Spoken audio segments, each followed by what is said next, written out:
Bonjour à tous. À partir du 29 décembre, la zone de commandement de l'Est de l'Armée populaire de libération de la Chine déploie des forces terrestres, navales, aériennes et de missiles pour conduire des exercices Mission de justice 2025 dans le détroit de Taïwan, au nord, au sud-ouest, au sud-est et à l'est de l'île. Ces exercices portent sur plusieurs domaines: patrouilles de préparation au combat mer-air, enquête conjointe de la supériorité globale, blocus des portes et zones clés, ainsi que des dissuasions multidimensionnelles en dehors de la chaîne de l'île.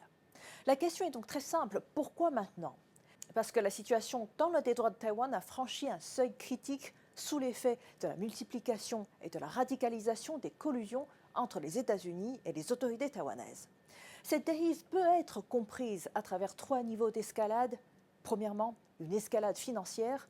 Washington a approuvé des ventes d'armes à Taïwan d'un montant dépassant 11,1 milliards de dollars. C'est le programme le plus important jamais accordé à l'île.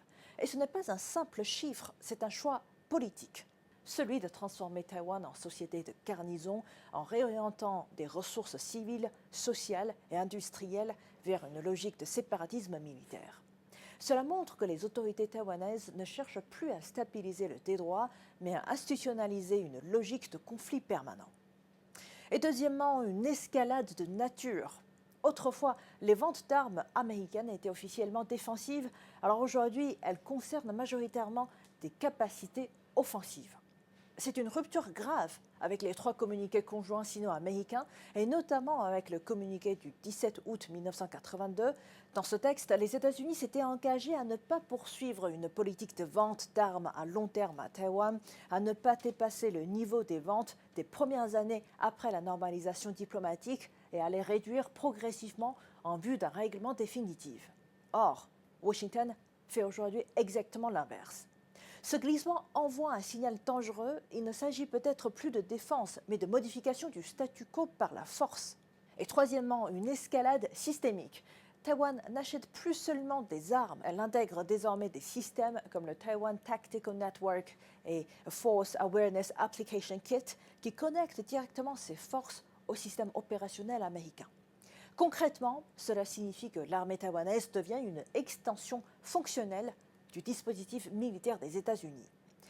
Taïwan n'est plus un acteur autonome, elle devient un nœud avancé d'une architecture militaire étrangère.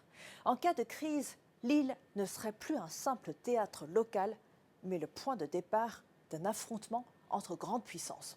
Autrement dit, les autorités taïwanaises ont placé 23 millions de personnes dans une logique d'otage stratégique. Alors, que signifient les manœuvres chinoises?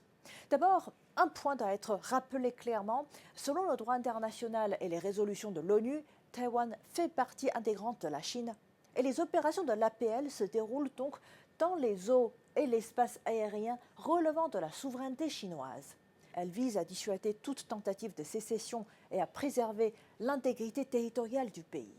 Il ne s'agit pas d'une projection de force vers l'extérieur, mais de l'exercice normal du droit souverain d'un État à défendre son unité nationale.